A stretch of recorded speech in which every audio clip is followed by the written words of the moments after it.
good morning, good evening, good afternoon. My name is Rev Rich, and as always, I welcome you to Wisdom Wednesdays as we continue to have our discussions and talks on different topics which I believe bring you to a better you. We are continuing with our book series, You Deserve This Shit. Get unstuck, find your path, and become the best you. If you wish to get the book to follow along or just to have the book, and I do actually say go ahead and get the book, the links will be in the YouTube text. So you can go ahead and click on it and either get the Kindle version as I have or get the paperback version for yourself. With that being said, as always, I invite you to subscribe to our channel, like the video if you like what you hear, as well as hit that bell so you know when a video drops. And if you're one of our podcast listeners, again, the episode will drop as well, so you can listen to it on the podcast. So with that being said, last week we talked about the book where I said that it's broken up into 3 sections: awareness, comfort zone, and intentional living. So today we're going to have a high-level talk on the awareness section of it. And again, the description he gives is to understand your character, feeling, and what inspires you. Begin to realize and accept the things that move you physically, emotionally, and mentally. Nothing can change without awareness. And for me, when I think about awareness, I also add to know where we are in life at this moment. Because without that, we really can't start anything.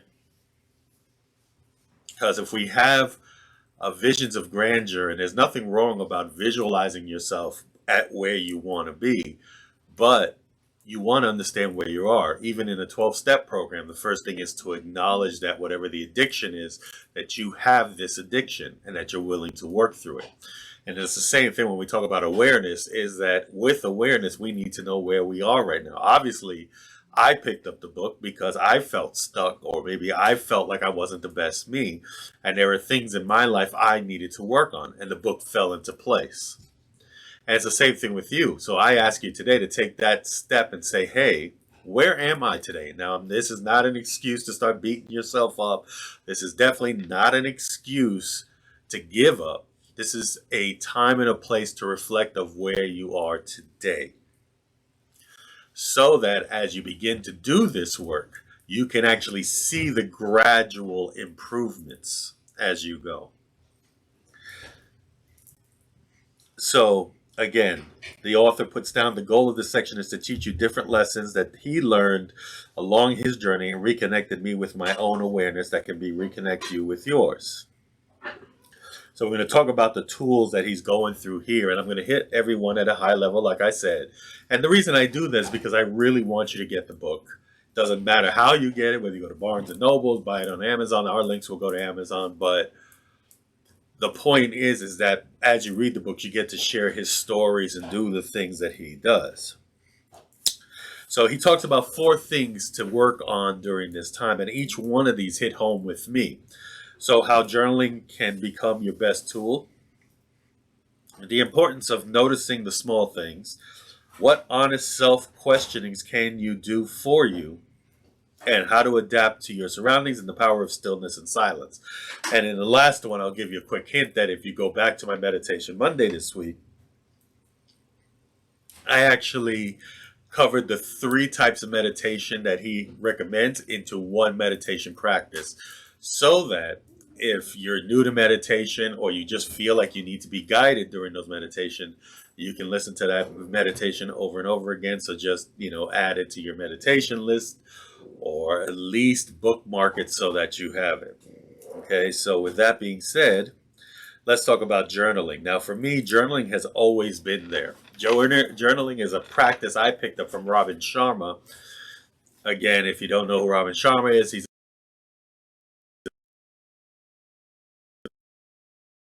favorite is The Monk Who Sold His Ferrari. He also wrote, there was a few other books that he wrote. I'm trying right now in my mind, but that's the one that always sticks out to me because it was my favorite book. But he always talked about the practice of journaling. And when you do journaling, it allows you to get up and kind of do a memory dump. It could also allow you to talk to yourself. And I know, guys, if you're listening, or even some girls may not get into it because they immediately think of journaling as the diary. That whole Dear Diary and get putting down that you see in a lot of these teen shows or whatever. And it's not the same thing. Well, then again, in a way it is. But the point is that you want to write down certain things. So I'm going to give you the prompts that he gave. So you want to make sure you bookmark this video as well if you haven't bought the books, if you want to try this out for yourself. First thing he calls verbal vomit. And it says rule 1 is to write without thinking and get everything down on paper. It says rule 2 is just as important. If you break rule 2, Lord have mercy. Rule 2 is not to break rule 1. So it's a little Karate Kid thing there going, but the whole point there is that when you do the verbal vomit, it's just to write. Don't think. Whatever comes to mind, just start writing. I remember I was doing the book that prompted me to write every day. And it said, even if you don't know what to write, just write down, I don't know what to write. And just keep going. Let your mind take you. And it's the same thing here. I'll give you an example of the verbal vomit that I've used for me was, sometimes you get that overwhelming sense of lack. So I don't have this, I don't have that, I don't have that. And you sit there and you start beating yourself up. Now you're angry. You've gone from being lack and sorrow to angry because you don't have these things. So I learned an exercise where I start writing, I want. And it usually starts with, I want something material. It could be a car, it could be a house, it could be this. And you just keep reading it, keep writing whatever comes to mind. I want a car, I want a house, I want, that. And I found myself that by the end of that exercise, I'm finally writing, I just want peace. I want no worries. And it's one of those things that you realize that, and again, this is a whole different topic, but in prosperity, or when you start working on prosperity, that a lot of the times those material things you're looking for, the money and all of that, has nothing to do with the actual want of those things, but the things that, and the feelings that it'll bring to you. So you want to do that, and I'll just read directly from here where he says, the goal of this exercise is to get you writing. As you work through the exercise, things will come to you that are new. Maybe you will randomly start to write about how you love practicing self-growth, or maybe you write about why you are stressed, or maybe you even write an entire story of your childhood. The amazing thing about this exercise is it serves as the ultimate release and can lead you to new discoveries of yourself. Again, when we talk about letting go of things, we create a vacuum. And that's a perfect example what he talks about in the book as far as doing the verbal vomit, is that as we're emptying our mind, we're opening ourselves. If we're talking about a spiritual way of doing things, as a unity minister, we talk about Charles Fillmore in Prosperity, who always talks about that the flow of prosperity does not come in material things, but comes as ideas. But if our head is so busy with so much, we don't have room for those ideas.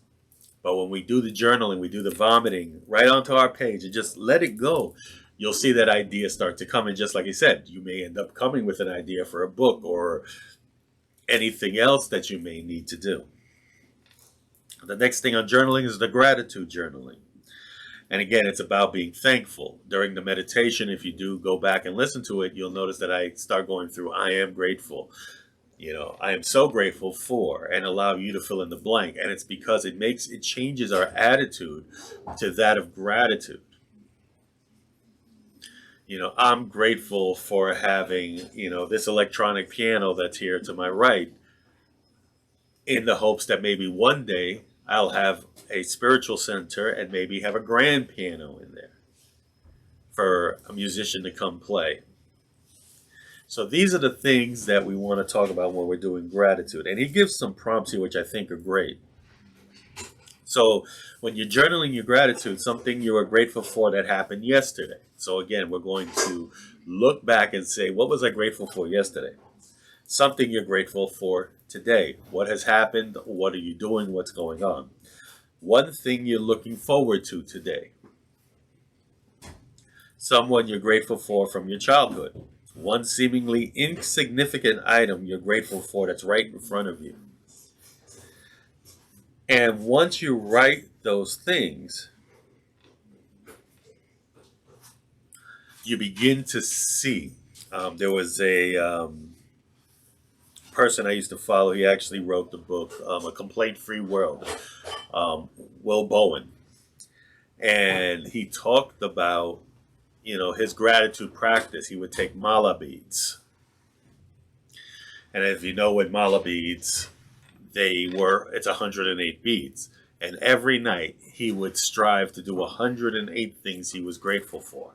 And it helped him to start to realize the gratitude he had for all the things in life. So this journal prompt helps you get into that mindset. Finally, guided brainstorm. In a nutshell, a guided brainstorm is an exercise that builds a pathway to reaching an ultimate answer you've been seeking. The beauty of the journaling exercise is that you can use it to help you find answers to a wide variety of questions. So let's go back to that I want. By doing the I want, I was able to open up my mind to know that there was more to life than all this material stuff I was writing down. That in ultimate guidance is the things that I have are to make me feel better.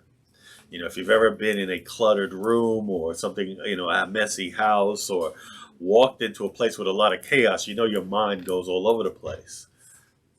But when you begin to have that brainstorming, clear your head and really focus, you see where you're going. So that's the journaling, and I love the quote he uses. It says, journaling can be the magnifying glass into your own life. I'll give you one last story with that.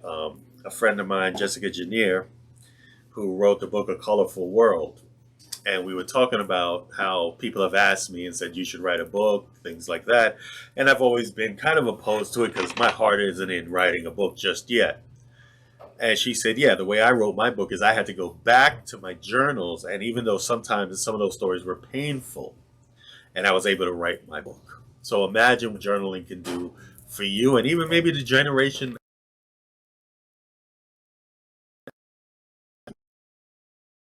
Know that you have given them a piece of your own history. Now, I talked about journaling. Let's talk about noticing everything, even small things. I love the fact that if you ever read the book, The Peaceful Warrior, or watched the movie, in the movie, I love the scene, and I can imagine how it's written in the book, where Dan is walking down and he's about to try out for the pommel horse where somebody was gotten hurt, so now the place is empty. I mean, the position is now empty to fill with someone. And he runs up to Socrates and says, hey, can we hurry this lesson up because I have to, I got to get back to the gym for tryouts, whatever. So Socrates says, okay, pushes him off the bridge into a small pond. So you hear him screaming on the way down, hits the water, comes out, and he goes, what's going on? Why did you do that? And Socrates goes, well, let me ask you, when you went over the bridge, were you thinking of anything? He goes, no. He goes, you even had a name for it. As he falls into the water.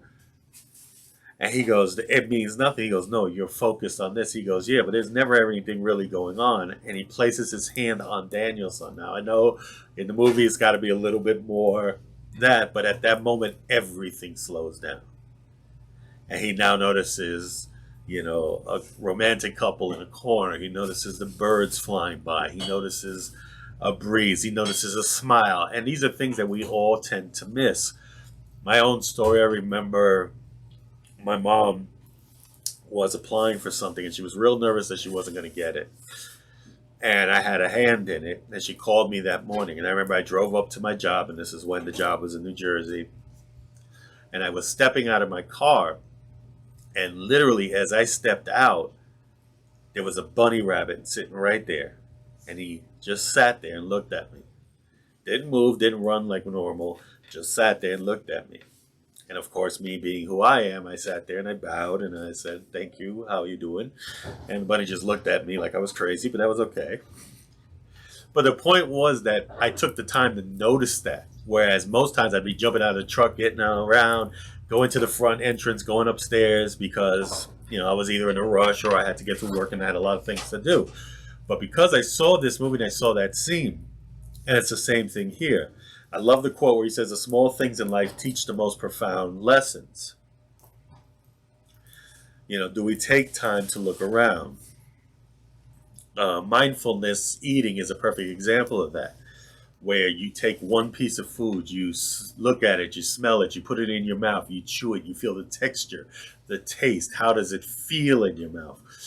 And it sounds crazy because we live in a world where everything is like, okay, I got to hurry up, and fast food is fast food.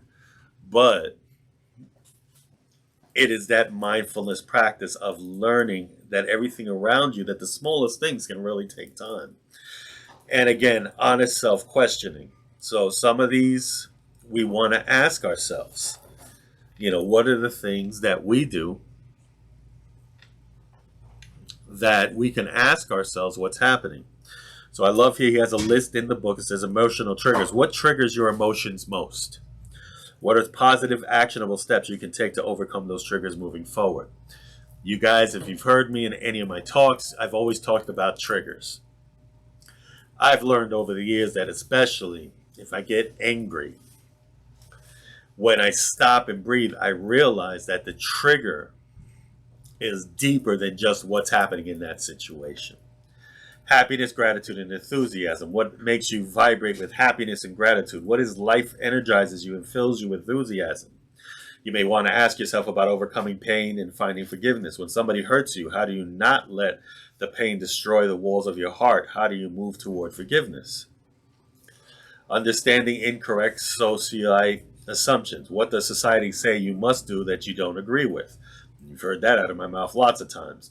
Have you thought that maybe society has the wrong answers and you can go against the grain?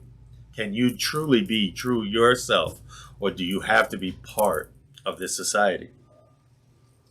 Accept that failures can be positive. What's worse, trying and failing, or not trying and wondering what could have been? Starting today and not tomorrow. How many times have you told yourself today is the day you would start? Avoiding saying something negative. What if you took a deep breath before saying something negative? What if you took a minute to sit with your feelings before reacting? Believing anything is possible. Why settle for less in a universe defined by infinity? Searching for opportunities. Are you creating space for opportunities? What actions can you instill in your life that can help your opportunities arise? Relying on the intangibles. Do you rely on honest relationships, your heart, intuition, patience, or positive affirmations? Or do you only rely on things that are tangible, things that you can see, things you can feel? These are the things that you want to ask yourselves constantly, because it is those questions that make you think. And in that thinking, you find the answers for yourself. So again, he quotes, why settle for less in a universe defined by infinity? And unity, when we talk about God or we talk about spirit, we're talking about that infinite possibilities in your life of who you can be. Finally, adapt to your surroundings. It's common to miss out on the golden opportunities because most of the time they require you to change something in your life. Not only that, but sometimes you aren't even aware of new opportunities as instances of change that would benefit you, whether that's because you were completely oblivious or distracted by other nuances. It really doesn't matter. Regardless, you miss these opportunities, but doesn't have to be like that. And again, we want to adapt ourselves to our situations. If there's a potential to fail, there's also an equal opportunity to succeed. We go through this, and again, he has a list here that I'll read quickly. He says, when something you love starts to feel like a chore, when something starts to feel like the last thing you want to do, you need to reconsider what you're doing. You need to look at it and say, is this what I want to do? I had to do that a few times and really move forward, even though everything in my body screamed comfort. I need to stay here, no matter how much it hurts. When your progress becomes stagnant and linear, look at what's going on in your life. How could you make it better? When you're constantly dreaming about the past, we need to let go of that. One of the greatest examples for me is you can't drive looking in the rear view mirror. You're going to end up crashing. All right? When your daily routine isn't opening any more doors. When you're simply unhappy. So you want to look for stuff And I like the way he puts it here. It says, let's put it this way: you are not meant to stay the same your entire life. You are meant to evolve. You are meant to level up. You are meant to continuously grow into the best. You are meant to discover new opportunities, chase them, and let them bring you to the next stepping stone. So each one of these help you shift your mindset.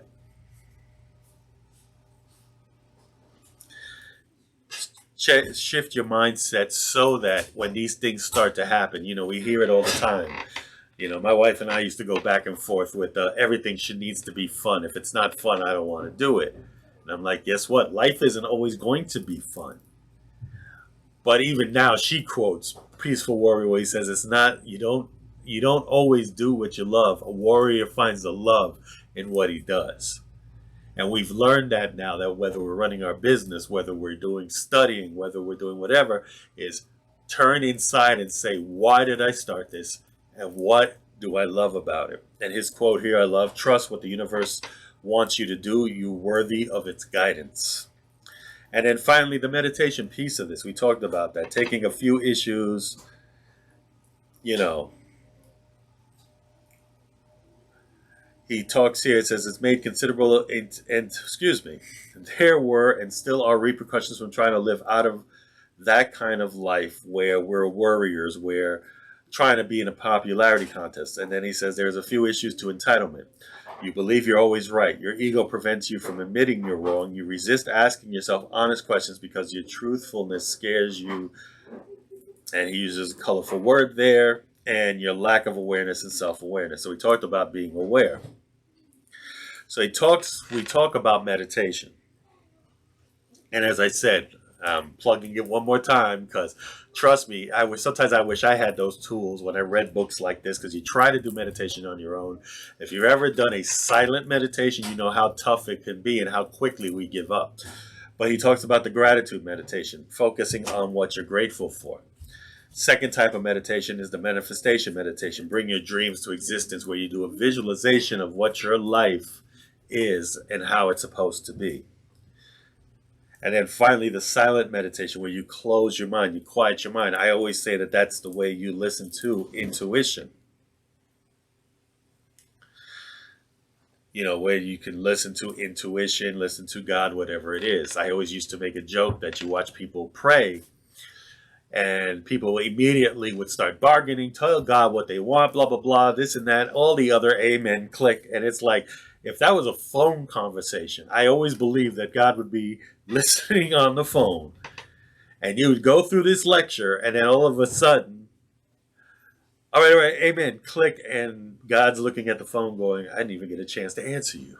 And it's the same thing with intuition. Sometimes we're just so busy in our mind that intuition is trying to knock at the door of desire, saying, hey, I got your answer. It's right here, ready to go. But we're so busy. So we need to silence that. So like I said, in the Monday meditation, what I did was I combined all three of those. So now that you know more or less about awareness and the exercises we can do to become aware of who we want, where we want to go, and what is it we truly want to do, some of the exercises or some of the steps that the author gives us is to buy a journal and begin daily journal practice. It's as simple as that. Notice the small things in life. Begin asking yourself honest questions, adapt and evolve to your surroundings, and create the meditation practice. And again, don't beat yourself up. This is not about, buying this book and going, see, I knew I had to do this and I had to do that. Or even if you don't buy the book and just follow the prompts I gave you, I've given you the highlights of this chapter, or this section, I should say, and you do it and then start to fail at it or forget to journal, or you try meditating and your mind is just all over the place. It's not for you to beat yourself up. Understand we all had to go through those steps. There was a time where I would close my eyes and my mind would talk more than the meditation. But then it came to a point where I was meditating 20 minutes and my kids were climbing all over me. And they're like, how do you do that? And I said, because I realized how to let myself go and be gentle with myself. So I actually invite you to do the same. Go through the prompts. Get the journal. Start noticing the small things in life. Take a seat outside and just watch. Begin to Ask yourselves questions. Where do I want to go? What is it I want to do? Why am I getting angry? What are these triggers that come up? There are so many great questions to start you on the journey. And then again, the meditation. Practice your meditation. Try to make it daily, but do it as much as you can. With that being said, as I said, if you want a copy of the book, there will be links in the YouTube channel for the books. You can go ahead and purchase the book on your own, follow along, and I do implore you to support the author because, like I said, he has some great things. I've also found him on both YouTube and on TikTok for quick, inspiration. In the book, he has some places you can go to also get additional help. Next week, we'll be talking about the comfort zone.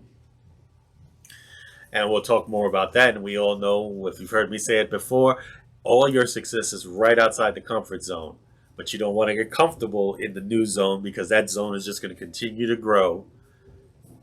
So you want to keep evolving, keep going.